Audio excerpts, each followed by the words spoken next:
2/3 of voters think the economy was better under President Trump.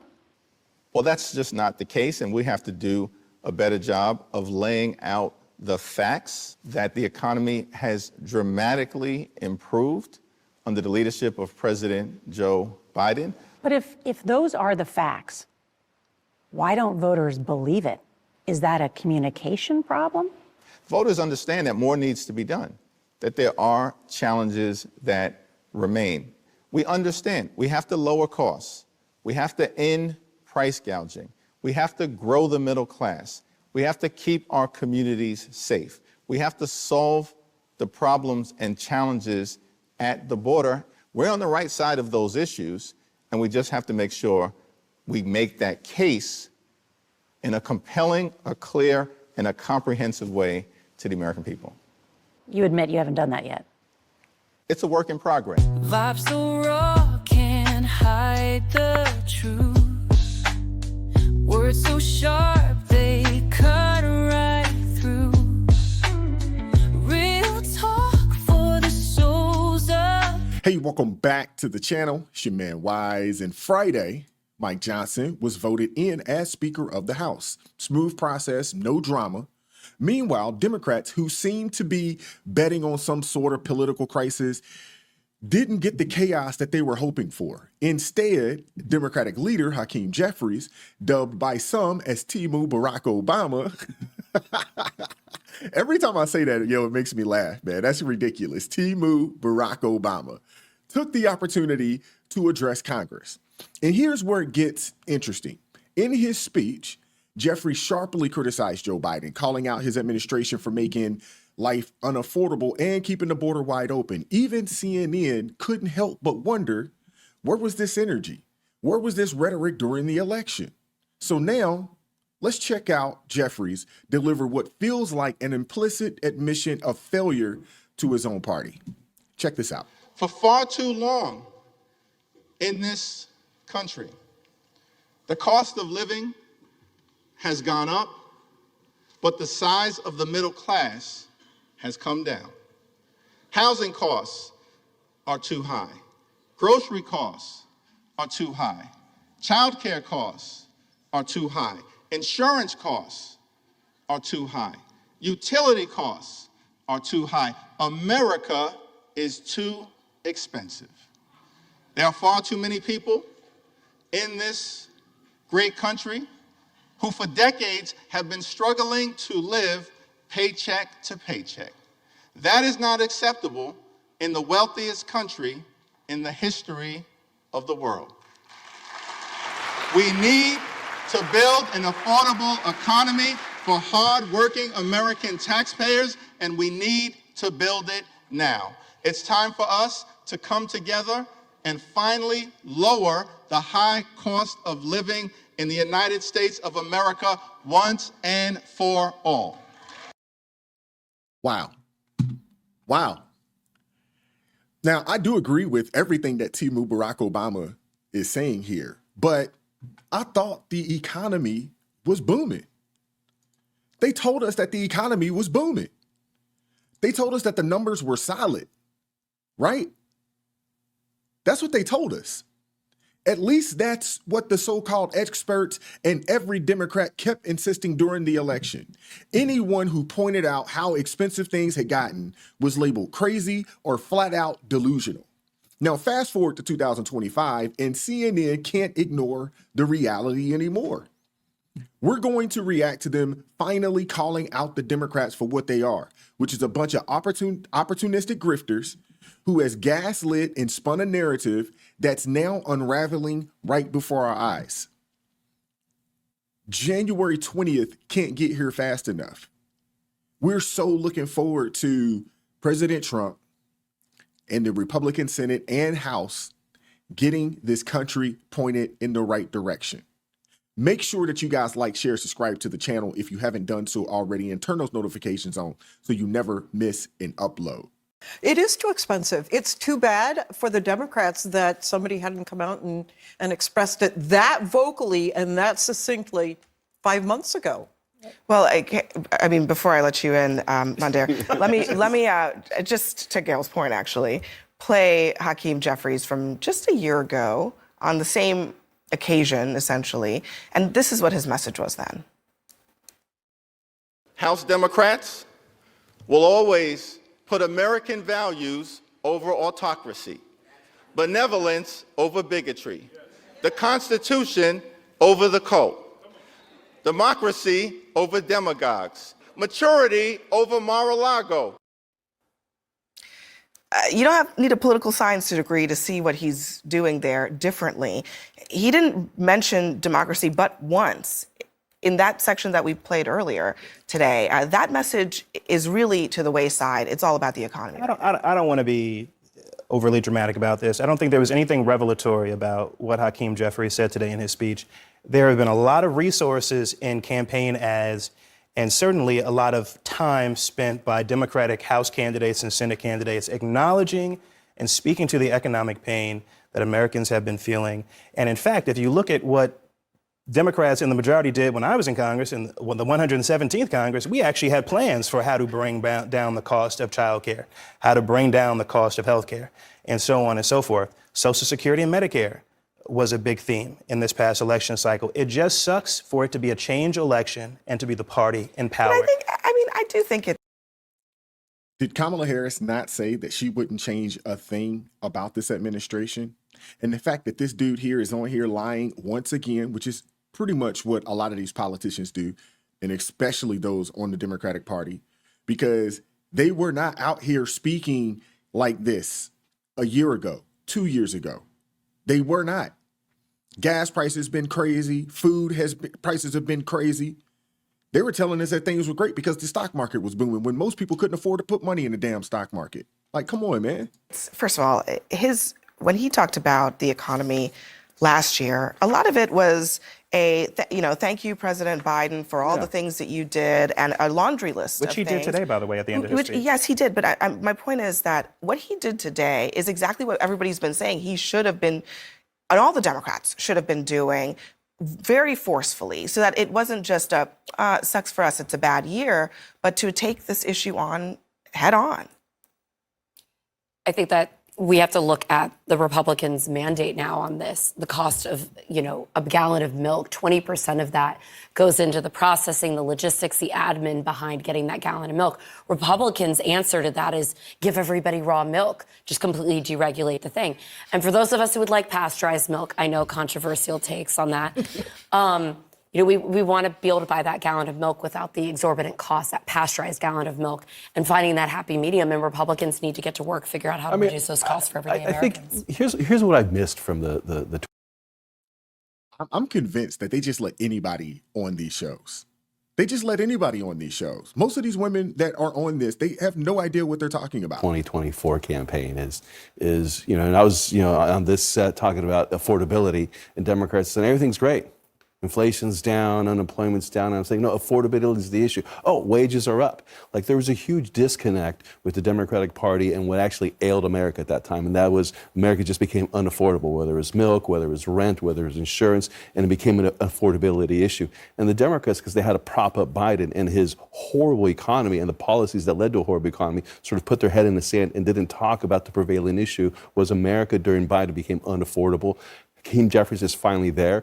I think, 12 days or 10 days before President Trump gets elected, little too late, but it's always going to be their policies that are going to continue to make America unaffordable, because they didn't do anything to say everything was wrong this last time. They said everything was great, and it wasn't great. It's really... That's exactly what they did. That's exactly what they did. They gaslit Americans, telling them that everything is great. Don't worry. I know you can't afford to save any money. I know you can't afford to go grocery shopping like that for real. We know that gas prices are through the roof. We know it, but don't worry. Everything is great. Don't believe what you're dealing with. Don't believe your bank account, your wallet. Don't believe it. Tough to fight against inflation, because if inflation goes up, obviously, if it goes down, prices don't go down, they still go up. They just go up a little slower. And people have this memory of 5 years ago, eggs were this, now they're this. So it was tough to battle against. Democrats can talk about affordability and democracy, and people are kind of poo-pooing the democracy thing, and I get it, that shouldn't be the number one issue, but that did gin up the Democratic base that still turned up and could have voted less without a message that ginned them up. You know, people talk all the time, you know, Donald Trump is talking about the border because that gins up his base. Democracy is an important issue to Democrats. And I think this year, even though they lost, look, a bird sneezing differently a week before the election, and that 1-point victory by Donald Trump would have been a 1-point victory by Kamala Harris. It was a Democrats don't care about democracy. They definitely do not care about democracy. They basically usurped 14 million voters in the primary and gave them Kamala Harris. Nobody wanted Kamala Harris. They gave them Kamala Harris, and then the party got behind her. But that's par for the course for Democrats. So when they start talking about the party of democracy, they don't care about democracy. They showed that they don't care about democracy this summer. a win by Donald Trump, but it wasn't the blowout that people are trying to. Well, and just to your point about prices, I mean, let's remember Donald Trump very recently acknowledged that prices are not going to go down. Correct. He said that. He was like, well, I campaigned on things getting less expensive. They're probably not going to get less expensive. I also distinctly remember Kamala Harris, who, to be sure, could have done an even better job of doing this, calling out the fact that prices with respect to groceries and gas are about 20% higher than they were several years ago, and identifying corporate greed as the main culprit when it comes to that. Because again, the rate of inflation is actually close to where it was before the pandemic, but you've seen concentration of industries, and you've seen companies just like jacking up prices, and there being no accountability. So one of the best things that she talked about was taking on corporate greed, which is always a popular idea with the American people. But I think she could have leaned more into an economic populism. I do agree with that criticism of the campaign. I'm going to play this with Hakeem Jeffries had to say also about the border, which is another big issue that Donald Trump ran on and won on. We will work with anyone to secure our borders, and we will work with anyone to fix our broken immigration system in a comprehensive and bipartisan manner. You know, I mean, look, again, some of this is just, it's good politics at the start of a Congress. It really now is actually, the ball is in Republicans' court. Will they actually work with Democrats on some of this stuff? Because on immigration, they have to, They will really, have to get to some kind of real result. They will have to. First of all, they have such a small margin that there's going to have to be a bipartisan effort. So in that respect, Jeffries was correct, you know, when he came out and said, we're going to have to work together. Yeah, but But they've told us that there wasn't a border issue. See, that's the problem. Now they don't have a choice but to come out and tell you that, hey, things were not as great as we once told you they were. And in order for us to fix the problem at the border, in order for us to solve, you know, our immigration issues, we have to work with the Republican Party. They could have said that a year ago, 2 years ago, when they were telling people there's nothing wrong with what's going on at the border. And they were letting people in droves, millions of people in droves, cities basically going bankrupt. States are in crazy deficits right now to help, you know, take care of these people that shouldn't be here, that's over here illegally. But they've told the American people, hey, everything's good. The border's great. Economy's booming. Inflation isn't bad. You're making more money. I don't know what, maybe it's you. Maybe you just can't handle your finances well. comprehensive is amnesty, and the voters do not want Is amnesty. it? Or is it? 100% it's amnesty. So is that this is very interesting. I mean, do you think that this comprehensive is now a dirty word for Yes, Republicans? 100%. Well, I'll 100%. say it's And it should be a dirty word. Why are we going to reward bad actors? No, the easy way to hit it is to call it amnesty, and that's what happens. The reality is, because then you have to get into the details, one of the things that was pushed a few years ago is like, look, you're not going to deport 20 million people. Okay, Donald Trump thinks he's going to. You're not going to. So what do you do with that? You have this, let's look at people as capital. This capital that's underutilized right here, that it would be nice if they could enter the work system and pay taxes, so you can put them at the back of the line for legal status and citizenship way down the road. That's not amnesty, is saying everybody here is now a U.S. citizen, we're good to go. But the problem is, and I'm agreeing with Brian here, the nuances are hard to explain, and it seems like amnesty, and they're going to have to do a better job of explaining it sounds to me what Brian is saying, Brian, I mean, you tell me, Republicans are not interested in actually fixing the immigration system. No, they're 100% interested in fixing the immigration system, but in a conservative way. They want to secure the border. They want to make sure that, the people that are coming here, whatever the H-1B visa discussion is that we're having people that are contributing to our economy. It's no longer sort of the Bush policy or the Reagan policy of family unification. It's now the policy of meritocracy. What are you bringing into the country? But what about the 11 million plus people who are here? Like, you have to address that. Are you for just mass deporting all 11 plus million of those people, or a pathway to legal status, which you would describe as amnesty? H-1Bs and people crossing the border. There's like a lot of other aspects of it that are also broken. I mean, what about our dreamers? The God whole bless our thing dreamers is who are brought broken. here. Don't y'all find it quite interesting that now they're admitting that it's 11 million or upwards of 20 million people that's been allowed to come over here illegally? Don't y'all find it interesting? And now it's like, well, they're here now. You guys not just going to deport 20 million people. Out of that 20 million people, a plethora of them are here, gangs, committing crimes, super violent acts all across the country. It's happening. And now you have these Democrats saying, hey, we can't just, get rid of these people. We can't just do that. There was a vote the other day, 158 Democrats voted that anybody that commits a crime, especially a crime against a child, they should not be considered for deportation. These daggone Democrats, man, they're crazy. And the sad part about it is that they think that the American people are stupid and that we're just going to get on board with, well, we can't, deport these guys. Now, I'm all about legal immigration. H-1B, people that come over here and be assets to our nation. I'm all about that. I'm actually okay with the H-2, I think it's the H-2A visa for those that are going to work, on farms and things of that nature. I'm actually okay with that as well. But that's not what they did. They just allowed a bunch of people to come over here, gave them a bunch of free stuff. They're mooching off for the government. They're not really being assets to the nation. They're not paying taxes. They're not paying into the system, yet they're reaping the full benefits of what the hardworking Americans have paid into the system. And then we're finding out that, hey, by the way, not a whole lot left for you guys. And if you live in cities like Chicago, New York, and so many other cities out there across the country, by the way, we're raising your taxes, your property taxes. Up in New York City, they got a congestion tax now.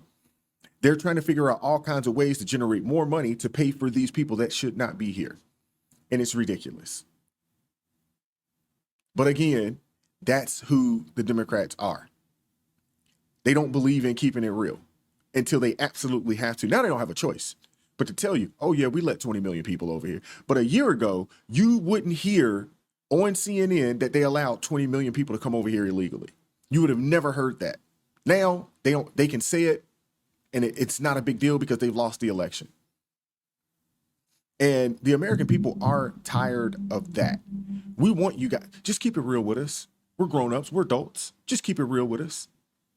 Not to say that we would support you, but we would respect you. Well, let me know what you guys think about this in the comment section. Like, share, subscribe to the channel. I'm looking forward to hearing from you guys. If you'd like to support the channel financially, consider joining the ARP family or buy your man a coffee. Link in the description box below. I appreciate everybody that has supported the channel up to this point. I really, really appreciate you guys, man. Stay prayed up. It is crazy. Stay warm. It is cold out here on the East Coast. And I'm going to catch up with you all next time. Peace.